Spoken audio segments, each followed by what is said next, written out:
नमस्कार,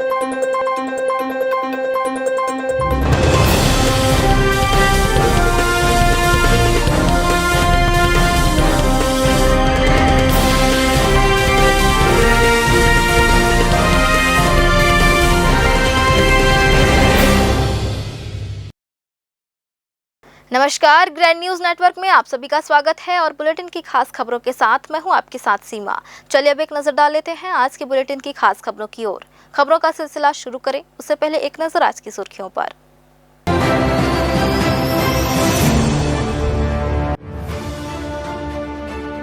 गरीबों की अन्न योजना का राशन डकार रहे बड़े किसान, तीसरे नंबर पर बिलासपुर के लोग, जांच में तथ्य आए सामने।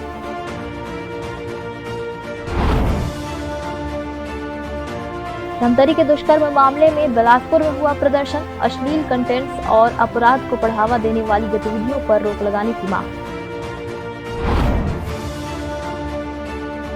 ड्यूटी में भेजा गया नगर सेना का जवान शराब पीकर हुआ टुन, पुलिस अधीक्षक ने कार्रवाई के लिए विभाग को भेजा पत्र।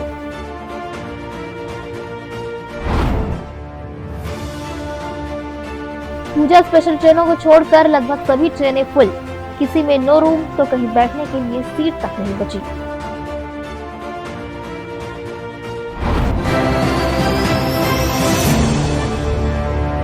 ये थी सुर्खियां और अब खबरें विस्तार से। प्रदेश में सरकारी राशन योजनाओं के तहत बड़ा घोटाला सामने आया है। धान खरीदी के आंकड़ों और खाद्य विभाग की सूची के मिलान से खुलासा हुआ कि राज्य में 1,22,584 किसान जिनके पास 5 एकड़ से अधिक कृषि भूमि है, वे गरीबों के लिए आरक्षित बीपीएल व अन्य सब्सिडी वाले राशन कार्ड का लाभ उठा रहे हैं।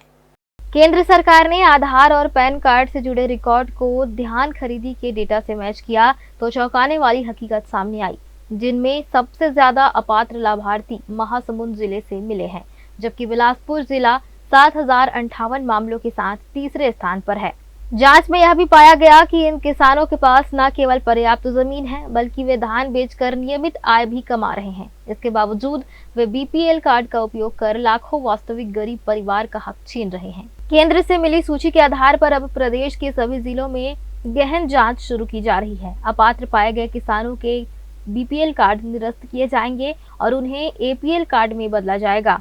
इस कार्रवाई से जहां सरकारी खजाने की बचत होगी, वहीं योजनाओं में पारदर्शिता भी आएगी। जिला खाद्य नियंत्रक अमृत कजूर ने बताया कि शासन से मिली सूची के आधार पर पहले मौखिक सत्यापन होगा, उसके बाद जिनके पास 5 एकड़ से अधिक भूमि पाई जाएगी उनके कार्ड सीधे बदले जाएंगे। सरकार का स्पष्ट कहना है कि योजना का लाभ केवल उन्हीं को मिलेगा जिन्हें वास्तव में जरूरत है। अभी हमें राज्य शासन से एक सूची मिली है जिसमें 5 एकड़ से अधिक जिले में 7,058 राशन कार्ड धारी हैं। उनकी सूची हमने ग्राम पंचायत वाइज दी हुई है और वो संबंधित पटवारी से उनका वेरिफिकेशन कराया जा रहा है। यदि उनका 5 एकड़ से अधिक पाया जाता है तो राशन कार्ड नियम के अनुसार में उन पे कार्रवाई की जाएगी और उनका पात्रता अनुसार उनके राशन कार्ड जारी किया जाएगा। यदि मान लीजिए राज्य शासन के नियम के अनुसार में 5 एकड़ से अधिक के लोगों को एपीएल की पात्रता है तो नियम अनुसार उनका एपीएल बनने के लिए प्रक्रिया शुरू होगी। इस कार्रवाई से न केवल सरकारी खजाने की बड़ी बचत होगी बल्कि योजनाओं में पारदर्शिता और विश्वास भी बढ़ेगा। सरकार का कहना है कि इस सर्वे और जांच का मुख्य उद्देश्य यही है कि योजनाओं का वास्तविक लाभ केवल उन तक पहुंचे जो सचमुच गरीब और जरूरतमंद हैं। राज्य भर में इस सख्त पहल से अब यह उम्मीद की जा रही है कि भविष्य में सरकारी योजनाओं का दुरुपयोग रुकेगा और हर गरीब परिवार को उसका हक मिलेगा। ग्रैंड न्यूज के लिए कैमरामैन राकेश मिश्रा के साथ भारतेंदु कौशिक की रिपोर्ट। आज हम आपको बताएंगे एक ऐसी साजिश जिसकी नींव 4 महीने पहले रखी गई थी और निशाना बनी एक माँ और उसकी बेटी। सुबह के सन्नाटे में जब सभी सो रहे थे तभी 2 नकाबपोश दरिंदे मौत का सामान लेकर एक मासूम परिवार पर टूट पड़े। लाठी डंडों की बरसात, खून से लथपथ आंगन और 5 लाख की सुपारी ने खोल दी इस खौफनाक कहानी की परतें। देखिए क्या है पूरा माजरा। 26 सितंबर की सुबह, वक्त करीब 5:45 का। शत्रुपा श्रीवास अपने रोज के काम के लिए जैसे ही घर का दरवाजा खोलती है, घात लगाए 2 नकाबपोश भेड़िए लाठी डंडों से टूट पड़ते हैं। बेरहमी से वार, लहूलुहान माँ और जब बेटी बृहस्पति ने मां को बचाना चाहा, उसे भी बख्शा नहीं गया। हमलावर समझते हैं कि उनका काम पूरा हो चुका है और मौत को पीछे छोड़कर अंधेरे में गुम हो जाते हैं। मल्हार पुलिस की तेजी और तकनीकी जांच ने इस वारदात के पीछे छिपे चेहरों को बेनकाब कर दिया। सीसीटीवी, गवाहों के बयान और मोबाइल लोकेशन ने इशारा किया कि यह हमला यूं ही नहीं हुआ था, यह एक प्लान्ड मर्डर था। पर्दा उठा और सामने आए 4 नाम, कृष्ण कुमार, विष्णु प्रसाद, नूतन कर्ष और टेकराम केवट, और उनके बीच हुआ था 5 लाख की सुपारी का सौदा। इस खौफनाक साजिश की जड़ें थी संपत्ति, नौकरी और दावा राशि की लालच, जो पति की मौत के बाद शत्रुपा के नाम होनी थी। 4 महीने पहले रची गई यह प्लानिंग, 70,000 की एडवांस रकम और हत्या की पूरी तैयारी। लेकिन एक गलती ने अपराधियों को पहुंचा दिया सलाखों के पीछे। मां जिंदगी और मौत के बीच झूल रही है, बेटी अस्पताल में है, लेकिन इस बार इंसाफ की लड़ाई अब थमी नहीं है। सवाल यही है, क्या सिर्फ सुपारी देने वाले ही दोषी हैं या लालच की जड़ें और गहरी हैं? मल्हार में ये सूचना प्राप्त हुई थी कि शत्रुपा श्रीवास नामक महिला जो है वो जब ब्रश करने के लिए सुबह अपने घर का दरवाजा खोली तो कुछ 2 नकाबपोश लोगों ने उस पर लाठी डंडे से मारपीट की और बीच बचाव करने उसकी बेटी बृहस्पति श्रीवास आई तो उस पर भी ऐसा उन्होंने उससे भी मारपीट की है, जिस पर तत्काल उनको जे हॉस्पिटल में भर्ती कराया गया। इसमें संवेदनशीलता को देखते हुए वरिष्ठ पुलिस अधीक्षक महोदय के निर्देशन में तत्काल टीम गठित की गई और इसकी पूरी विधिवत कार्यवाही की गई, जिस पर पता चला कि शिवरी नारायण थाना क्षेत्र के रहने वाले विष्णु श्रीवास और कृष्ण श्रीवास, इन दोनों ने नूतन कर्ष और टेकराम केवट से 4 महीने पहले 5 लाख रुपए में शत्रुपा श्रीवास को मारने के लिए पैसे दिए थे और 70,000 एडवांस भी इसमें दिए जा चुके थे, जिसके कारण नूतन कर्ष और टेकराम केवट ही मोटरसाइकिल में आए थे इस पर इस तरह से मारपीट करने के लिए। कहानी खत्म नहीं हुई, लेकिन एक मोड़ पर जरूर आ गई है। चारों आरोपी अब सलाखों के पीछे हैं। हत्या की साजिश बेनकाब हो चुकी है और पुलिस हर कड़ी को जोड़कर केस को एयरटाइट बना रही है। बेटी बृहस्पति खतरे से बाहर है, लेकिन मां शत्रुपा अब भी जिंदगी की जंग लड़ रही है। उनका दर्द, उनका संघर्ष इस कहानी की सबसे बड़ी गवाही है। लालच ने इंसान को हैवान बना दिया और पैसों की खातिर रिश्तों को ही मिटाने की साजिश रच दी गई। लेकिन सच यही है, अपराध कितना भी चालाक हो, कानून उससे एक कदम आगे चलता है। अब बस इंतजार है उस दिन का जब शत्रुपा होश में आएगी और उन्हें पता चलेगा कि उनकी लड़ाई अधूरी नहीं रही, न्याय उनके दरवाजे तक पहुंच चुका है। ग्रैंड न्यूज के लिए कैमरामैन गोलू कश्यप के साथ पिंटू दुबे की रिपोर्ट। विजयादशमी के पावन अवसर पर विश्व हिंदू परिषद, बजरंग दल, दुर्गा वाहिनी एवं मातृशक्ति द्वारा भव्य शस्त्र पूजन कार्यक्रम का आयोजन किया गया, जिसमें कार्यकर्ता बड़ी संख्या में उपस्थित रहे। यह आयोजन न केवल धार्मिक आस्था का प्रतीक रहा, बल्कि सनातन संस्कृति व परंपराओं के संरक्षण की दिशा में एक सशक्त कदम भी साबित हुआ। कार्यक्रम की शुरुआत जिला स्तर से की गई और आगे प्रत्येक प्रखंड, खंड और ग्राम समिति स्तर तक आयोजित करने का संकल्प लिया गया, ताकि हिंदू समाज की एकता को मजबूती मिले और युवाओं में आत्मगौरव व धर्म के प्रति जागरूकता का संचार हो। छत्तीसगढ़ में केंद्र सरकार की महत्वाकांक्षी योजना मनरेगा अब और अधिक पारदर्शी और प्रभावी रूप में सामने आ रही है। ग्रामीण क्षेत्रों में विकास का यह सबसे बड़ा जरिया साबित हो रहा है। इस योजना में अब डिजिटल तकनीक का नया अध्याय जुड़ गया है। बिलासपुर जिले में मनरेगा के कामकाज को पारदर्शी और सरल बनाने के लिए प्रशासन ने QR कोड आधारित प्रणाली शुरू की है। यह पहल केंद्र सरकार की डिजिटल इंडिया योजना और राज्य सरकार की पारदर्शिता नीति का अहम हिस्सा है। अब ग्रामीण अपने गांव में पिछले 5 वर्षों में स्वीकृत सभी व्यक्तिगत और सामुदायिक कार्यों की जानकारी सीधे अपने स्मार्टफोन से प्राप्त कर सकेंगे। जैसे ही कोई ग्रामीण अपने पंचायत भवन या गाँव में लगे QR कोड को स्कैन करेगा, उसे कार्य का पूरा विवरण मिलेगा। किसी काम पर कितना खर्च हुआ, काम की वर्तमान स्थिति क्या है और कितनी प्रगति हुई है, यह सब जानकारी तुरंत उपलब्ध हो जाएगी। सितंबर महीने से बिलासपुर जिले की सभी पंचायतों में यह प्रणाली लागू की जा रही है। प्रशासन का कहना है कि इस कदम से ग्रामीणों को अब न तो पंचायत कार्यालय के चक्कर लगाने होंगे और न ही अधूरी सूचनाओं पर निर्भर रहना पड़ेगा। इस पहल से न केवल समय और श्रम की बचत होगी, बल्कि ग्रामीण तकनीकी रूप से भी सशक्त बनेंगे। पंचायत स्तर पर प्रशिक्षण कार्यक्रम चलाए जा रहे हैं ताकि हर ग्रामीण आसानी से QR कोड का इस्तेमाल कर सके। सरकार शासन की बहुत महत्वपूर्ण स्कीम है। इसके अंतर्गत में हम ग्रामीणों को प्रति वर्ष 150 योजना प्रदान करते हैं। कार्य में और पारदर्शिता लाने के लिए शासन द्वारा बहुत महत्वपूर्ण कदम उठाए जा रहे हैं। इसके अंतर्गत पहला तो ये है कि प्रत्येक ग्राम पंचायत में पंचायत भवन में QR स्कैन लगाया गया है, स्कैनर लगाया गया है, जिसमें कोई भी व्यक्ति स्कैन करके उस गाँव में कौन कौन से कार्य चल रहे हैं, कौन से कार्य स्वीकृत है, जानकारी उसको मिल सकती है।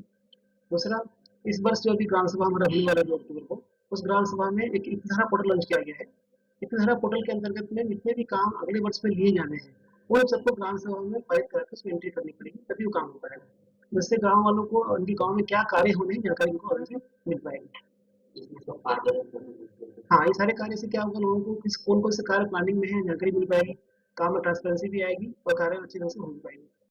प्रशासन का विश्वास है कि यह पहल सूचना के लोकतंत्रीकरण की दिशा में बड़ा कदम साबित होगा और ग्रामीण अर्थव्यवस्था को नई ऊंचाइयों तक ले जाएगी। मनरेगा के साथ डिजिटल तकनीक का यह संगम अब गांव-गांव में विकास की गवाही देगा और छत्तीसगढ़ के ग्रामीण भविष्य को नई रोशनी दिलाएगा। ग्रैंड न्यूज के लिए कैमरामैन राकेश मिश्रा के साथ भारतेंदु कौशिक की रिपोर्ट। फिलहाल वक्त हो चला एक छोटे से ब्रेक का। ब्रेक के बाद भी खबरें जारी रहेंगी, बने रहिए ग्रैंड न्यूज नेटवर्क के साथ। जय प्राइवेट ITI NCVT से मान्यता प्राप्त एंड ISO सर्टिफाइड 10वीं पास विद्यार्थियों के लिए 2 year electrician course, OPA 1 year course, computer operating and programming assistant course, best classroom facility, admissions open. जय private ITI, riverview colony, Koni, Bilaspur, Chhattisgarh. Break के बाद आप सभी का स्वागत है। धमतरी जिले के केरे गांव में 30 सितंबर को मासूम बच्ची के साथ हुए जघन्य बलात्कार की घटना ने पूरे प्रदेश को हिला दिया है। इस घटना को लेकर समाज में आक्रोश लगातार बढ़ते जा रहा है। लोग इसे मानवता पर कलंक बता रहे हैं और सरकार से त्वरित एवं कड़ी कार्रवाई की मांग कर रहे हैं। शुक्रवार को बिलासपुर कलेक्ट्रेट के सामने छात्र संगठन AIDSO ने धरना प्रदर्शन किया। संगठन के सदस्यों ने कहा कि मजदूर और गरीब तबके के लोग दिन रात मेहनत कर अपने परिवार का पालन पोषण करते हैं, लेकिन उनके बच्चों की सुरक्षा ही खतरे में है। संगठन की प्रदेश उपाध्यक्ष संध्या कैमर्थ ने कहा कि समाज में बढ़ती अश्लीलता और इंटरनेट के जरिए परोसी जा रही गंदी सामग्री युवाओं को भटका रही है और अपराध को बढ़ावा दे रही है। उन्होंने सरकार से मांग की कि ऐसे अपराधों पर तुरंत रोक लगाई जाए और दोषियों को सख्त से सख्त सजा दी जाए। वहीं संगठन के सदस्य सुरेंद्र साहू ने कहा कि AIDSO लंबे समय से शिक्षा और समाज की समस्याओं को लेकर संघर्षरत है।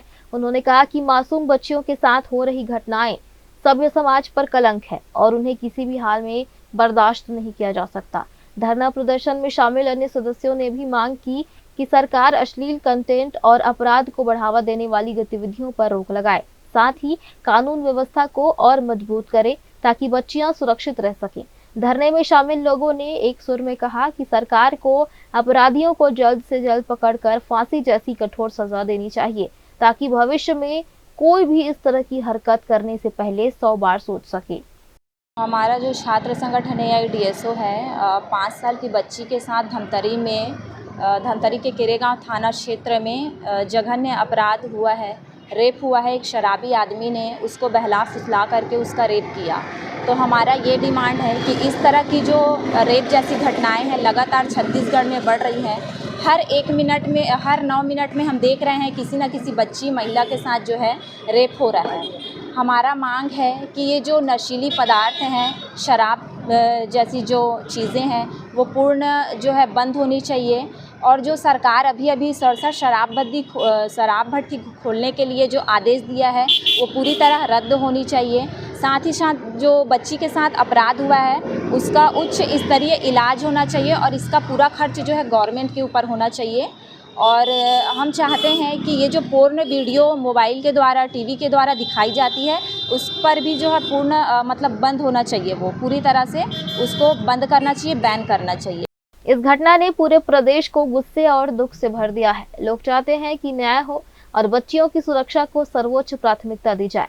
समाज के विभिन्न संगठन, छात्र और आम नागरिक लगातार आवाज उठा रहे हैं कि अब वक्त आ गया है जब सरकार को सख्त और ठोस कदम उठाकर अपराधियों को सबक सिखाना होगा। यह मामला अब केवल एक परिवार का नहीं बल्कि पूरे समाज की अस्मिता और सुरक्षा से जुड़ा मुद्दा बन गया है।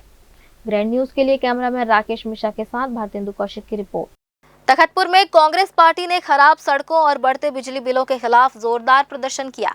आशीष सिंह ठाकुर के नेतृत्व में कांग्रेसियों ने बिजली ऑफिस पहुंचकर धरना दिया और अधिकारियों को ज्ञापन सौंपा। प्रदर्शन के दौरान कांग्रेस कार्यकर्ताओं ने मनियारी नदी पुल के पास राहगीरों को गुलाब फूल देकर सुरक्षित यात्रा की शुभकामनाएं दी। बरसात के कारण तखतपुर की सड़कों की हालत बेहद खराब है। जगह जगह गड्ढे बने हुए हैं जिससे लोगों को परेशानी झेलनी पड़ रही है। वहीं दूसरी ओर नगरवासियों को लगातार बिजली कटौती का सामना करना पड़ रहा है। उसके बाद भी बिजली बिल में लगातार वृद्धि हो रही है। कांग्रेस नेताओं ने कहा कि आम जनता की समस्याओं को गंभीरता से लिया जाए और जल्द से जल्द समाधान किया जाए। उन्होंने चेतावनी दी कि यदि 1 महीने के भीतर सड़क निर्माण कार्य शुरू नहीं हुआ तो कांग्रेस पार्टी चक्का जाम आंदोलन करेगी। छत्तीसगढ़ में एक बार फिर मानसून सक्रिय हो गया है। बंगाल की खाड़ी में बने नए सिस्टम के असर से प्रदेश के कई जिलों में बारिश का दौर शुरू हो गया है। मौसम विभाग के अनुसार पिछले 24 घंटों में कई जगहों पर हल्की से मध्यम वर्षा दर्ज की गई, जबकि कुछ स्थानों पर भारी बारिश हुई। सबसे अधिक वर्षा मरी बंगला देवरी में 11 सेंटीमीटर, राजनांदगांव, बड़े बचेली और छोटे डोंगर में 8-8 सेंटीमीटर दर्ज की गई। वहीं डौली लोहारा, दुर्ग कोंदल और अंबागढ़ चौकी में 7-7 सेंटीमीटर वर्षा हुई। मौसम विभाग ने उत्तर बस्तर, कांकेर, धमतरी, बालोद, राजनांदगांव, गरियाबंद, महासमुंद, रायपुर, बलौदाबाजार, जांजगीर चांपा, बिलासपुर, दुर्ग, बेमेतरा, कबीरधाम और मुंगेली जिले के लिए येलो अलर्ट जारी किया है। मौसम वैज्ञानिकों का कहना है कि दक्षिण आंतरिक ओडिशा पर बना दबाव धीरे धीरे छत्तीसगढ़ की ओर बढ़ रहा है और अगले 24 घंटों में सुस्पष्ट निम्न दबाव क्षेत्र में बदल सकता है। 1 अक्टूबर से नया सिस्टम बनने पर वर्षा की गतिविधियां और तेज होने की संभावना है। एक बार फिर से रुकेंगे एक ब्रेक के लिए। ब्रेक के बाद भी खबरें जारी रहेंगी। बने रहिए ग्रैंड न्यूज नेटवर्क के साथ। जयजया प्राइवेट ITI NCVT से मान्यता प्राप्त एंड ISO सर्टिफाइड 10वीं पास विद्यार्थियों के लिए 2 year electrician course, OPA 1 year course, computer operating and programming assistant course, best classroom facility, admissions open. Jaijaya private ITI, riverview colony, Koni, Bilaspur, Chhattisgarh. Break के बाद आप सभी का स्वागत है। बिलासपुर जिले के सिरगिट्टी थाना क्षेत्र में सुरक्षा व्यवस्था को लेकर बड़ी लापरवाही सामने आई है। जानकारी के अनुसार ड्यूटी पर तैनात एक होमगार्ड जवान नशे की हालत में पाया गया। यह जवान तिफरा स्थित यदुनंदन नगर क्षेत्र में सुरक्षा व्यवस्था के लिए तैनात किया गया था, लेकिन उसकी हालत ऐसी थी कि वह अपने होश में नहीं था। मौके पर मौजूद लोगों ने जवान की इस लापरवाही का वीडियो बना लिया और जो अब सोशल मीडिया पर तेजी से वायरल भी हो रहा है। वायरल वीडियो में जवान शराब के नशे में धुत दिखाई दे रहा है, जिससे स्थानीय लोगों में नाराजगी फैल गई है। यह मामला पुलिस विभाग की कार्यप्रणाली और होमगार्ड की जिम्मेदारी पर भी सवाल खड़े करता है। अब देखना यह होगा कि संबंधित विभाग इस पर क्या कार्रवाई करता है और भविष्य में ऐसी घटनाओं को रोकने के लिए क्या कदम उठाए जाते हैं। सिविल लाइन पुलिस ने राम सेतु और राजेंद्र नगर चौक क्षेत्र में तेज रफ्तार और नियमों का उल्लंघन करने वाले वाहन चालकों के खिलाफ आकस्मिक जांच अभियान चलाया। इस कार्रवाई के दौरान कुल 11 बाइक को चिन्हित किया गया, जिसमें से 6 मोटरसाइकिलें ऐसी पाई गई जिनके आगे पीछे नंबर प्लेट नहीं थे, जिसे गंभीर सुरक्षा उल्लंघन मानते हुए भारतीय नागरिक सुरक्षा संहिता की धारा 106 के तहत जब्त कर लिया गया। वहीं 5 मोटरसाइकिलों पर जिनमें आंशिक या एक तरफा नंबर प्लेट लगी थी, मोटर व्हीकल एक्ट के तहत वैधानिक कार्रवाई की गई है। रात्रि में अलग अलग चौक चौराहों पर सरप्राइज चेकिंग की गई। उस दौरान बिना नंबर की गाड़ियों का चेकिंग थी, जिसमें आगे पीछे नंबर नहीं थे। ऐसे 6 गाड़ी जिसमें 106 BNSS के तहत जब्त कर कार्रवाई की गई है। इसी तरह 5 गाड़ियां जिसके किसी के आगे किसी के पीछे नंबर नहीं थी, उस पर मोटर व्हीकल एक्ट के तहत कार्रवाई की गई है और ये कार्रवाई अभी लगातार जारी रहेगी। बिलासपुर में दुर्गा विसर्जन को लेकर यातायात पुलिस ने व्यापक तैयारी की है ताकि शोभा यात्रा और झांकियों के दौरान शहर में किसी तरह की अव्यवस्था ना हो। प्रमुख मार्गों पर रूट डायवर्सन, नो एंट्री और वैकल्पिक पार्किंग व्यवस्था लागू की गई है। व्यस्त चौक चौराहों पर अतिरिक्त ट्रैफिक बल तैनात रहेगा जो भीड़ व यातायात को नियंत्रित करेगा। बिना हेलमेट, बिना सीट बेल्ट, तेज गति से वाहन चलाने और ट्रिपल सवारी करने वालों के खिलाफ सख्त कार्रवाई की जाएगी। खासतौर पर शराब पीकर वाहन चलाने वालों पर कड़ी नजर रखी जाएगी। पुलिस ने आयोजन समितियों से अपील की है कि वे भीड़ नियंत्रण के लिए स्वयंसेवकों की नियुक्ति करें और प्रशासन का सहयोग करें। इसके साथ ही आपातकालीन सेवाओं जैसे एम्बुलेंस व फायर ब्रिगेड को बाधा न पहुंचे, इस पर विशेष ध्यान रखा जाएगा। नवरात्रि के 9 दिनों तक भक्ति और उत्साह में डूबा शहर अब विजयादशमी के बाद मां दुर्गा की प्रतिमाओं का विसर्जन कर रहा है। अलग अलग पंडालों से भक्तजन माता रानी की प्रतिमाओं को श्रद्धा, भक्ति और गाजे बाजे के साथ विसर्जन के लिए लेकर जा रहे हैं। ढोल नगाड़ों और ऊंचे स्वर में गूंजते जयकारों के बीच पूरा माहौल भक्तिमय बना हुआ है। हर गली मोहल्ले में माता रानी की आराधना, भजन कीर्तन और सुंदर झांकियों ने वातावरण को दिव्य बना दिया। विजयादशमी के बाद पूरे शहर में मां दुर्गा का विसर्जन किया जा रहा है। भक्तजन भाव विभोर होकर माता रानी की प्रतिमाओं को पंडालों से विसर्जन के लिए लेकर जा रहे हैं। गाजे बाजे, ढोल नगाड़ों और ऊंचे स्वर में गूंजते जयकारों के बीच पूरा शहर मां दुर्गा की विदाई के रंग में सराबोर हो गया है।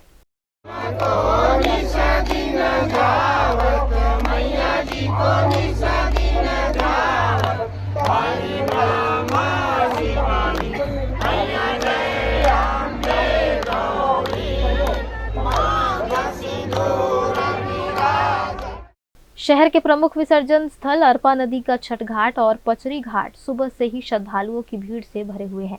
हजारों लोग मां दुर्गा की प्रतिमाओं के विसर्जन में शामिल होने पहुंच रहे हैं। भक्तों की आंखों में मां की विदाई का दुख साफ झलक रहा है, लेकिन अगले वर्ष मां को फिर से धूमधाम से बुलाने का उत्साह भी कम नहीं दिख रहा। यही आस्था और उत्साह नवरात्रि महोत्सव की पहचान है।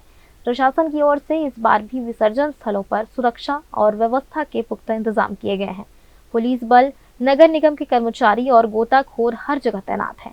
नदी किनारे बैरिकेडिंग की गई है। रोशनी और सफाई का खास ध्यान रखा गया है।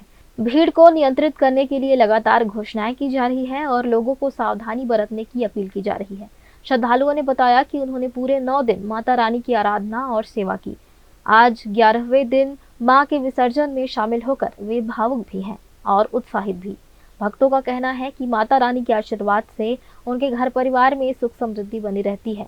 कुछ समितियों के सदस्यों ने यह भी बताया कि नदी में इस बार पानी कम होने के कारण केवल छोटी प्रतिमाओं का ही विसर्जन किया जा रहा है। बड़ी प्रतिमाओं के विसर्जन में परेशानी आ सकती है, इसके लिए विशेष इंतजाम करने की जरूरत है। टाटीडी नंदीश्वर मंदिर के सामने से आए हैं। हम लोग 9 दिन से दुर्गा माँ के पूजा किए हैं और भजन कीर्तन सेवा सब किए हैं और 10वां दिन में 11वां दिन में विसर्जन करने आए हैं। टाटीडी नंदीश्वर मंदिर महिला समिति तरफ से बैठते हैं दुर्गा।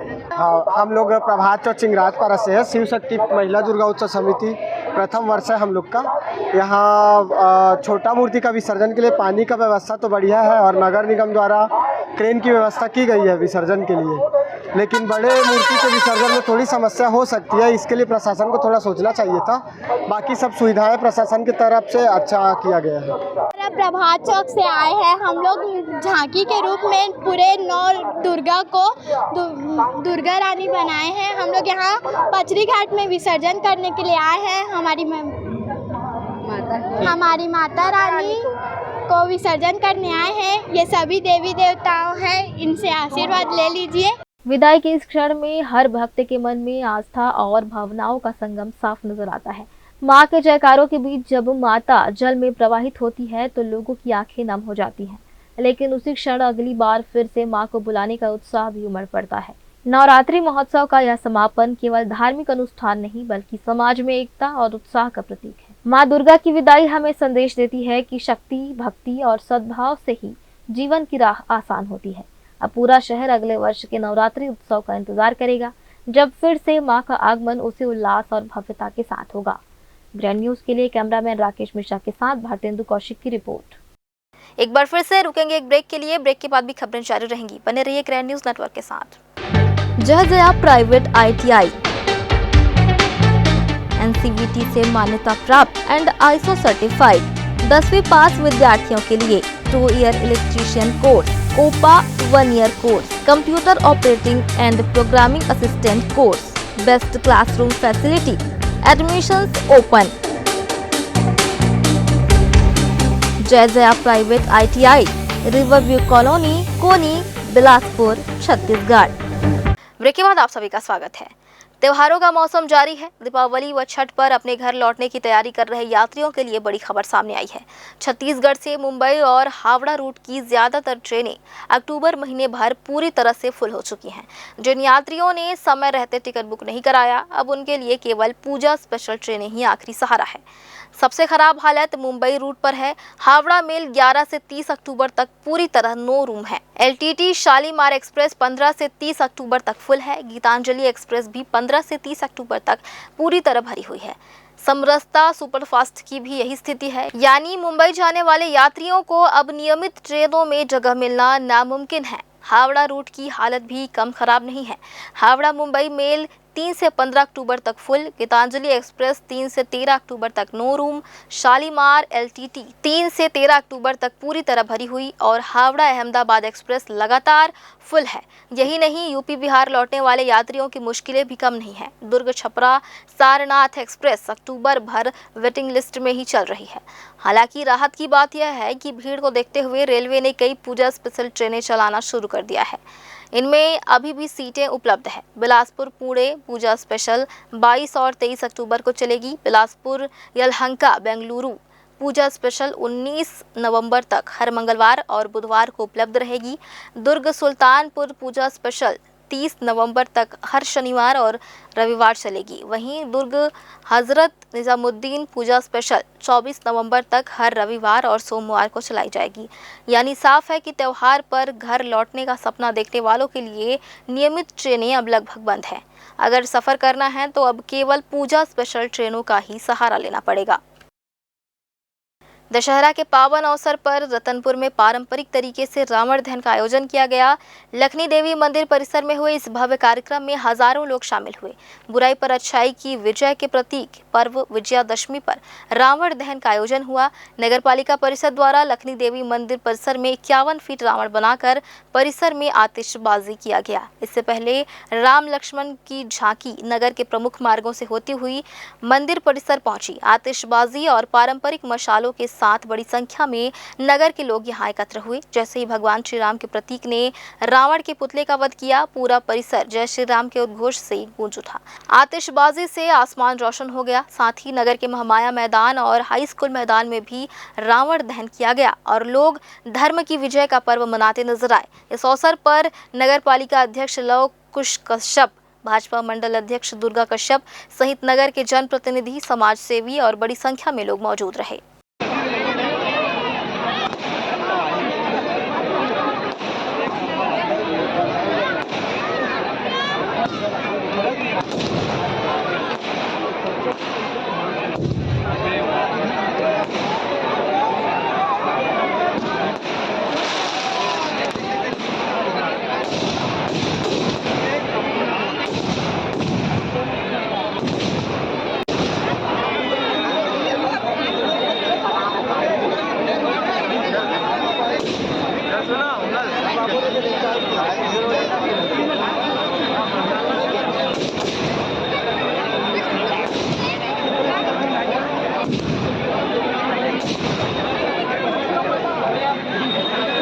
बिलासपुर के पुलिस ग्राउंड मैदान में नगर निगम द्वारा दशहरा पर्व में 70 फीट ऊंचे रावण के पुतले का भव्य दहन कार्यक्रम आयोजित किया गया।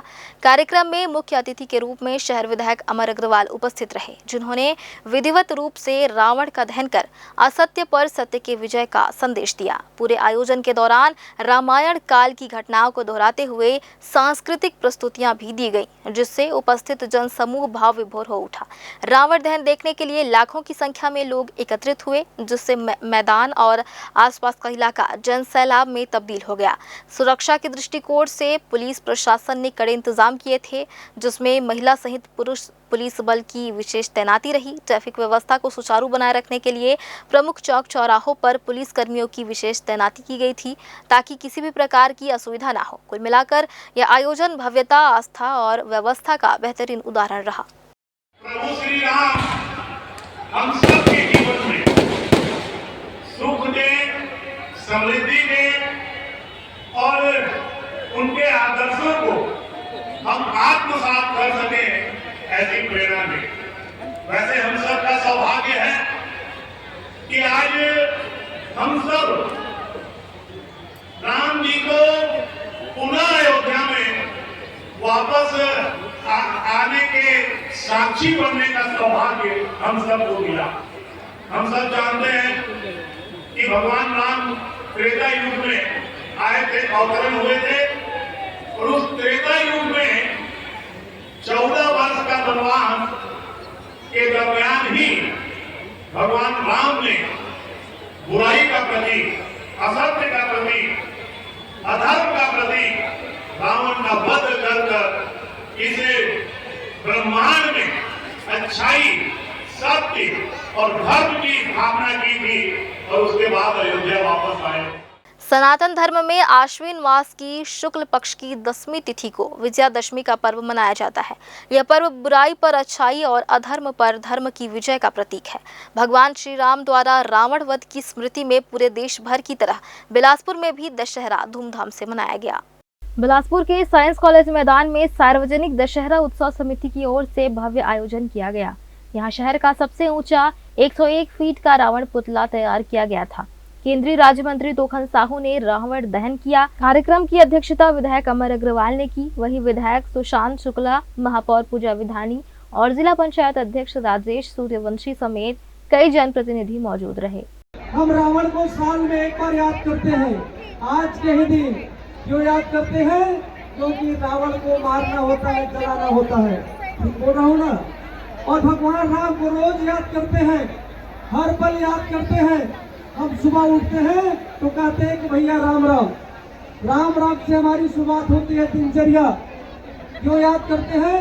क्योंकि ये आदर्श हमारे प्रभु श्री रामचंद्र जी स्थापित किए हैं कि भाई को कैसा होना चाहिए तो राम की तरह, मित्र को कैसा होना चाहिए तो राम की तरह, राजा को कैसा होना चाहिए तो राम की तरह।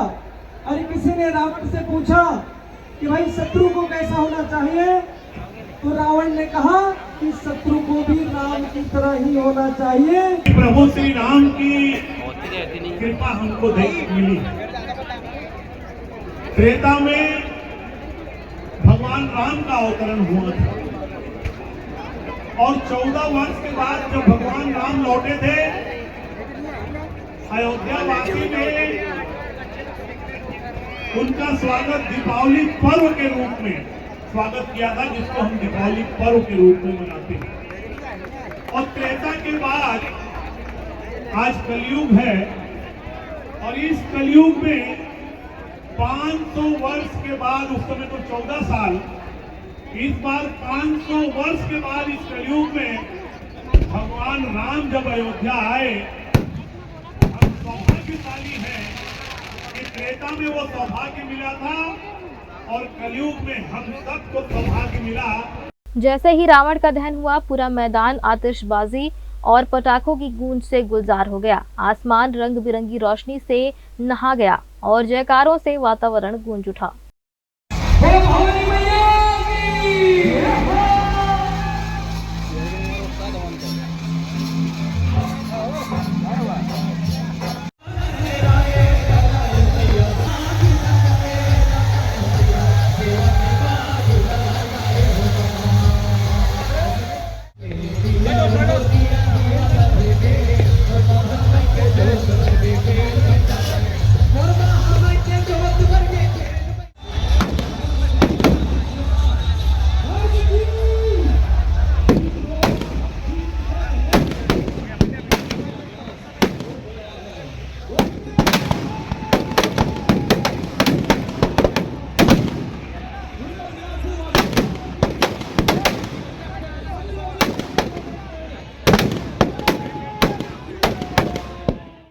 विजयादशमी के इस पर्व पर सभी जनप्रतिनिधियों ने एक स्वर में कहा कि चाहे बुराई कितनी भी बड़ी क्यों ना हो, उसका अंत निश्चित है और सत्य की सदैव जीत होती है।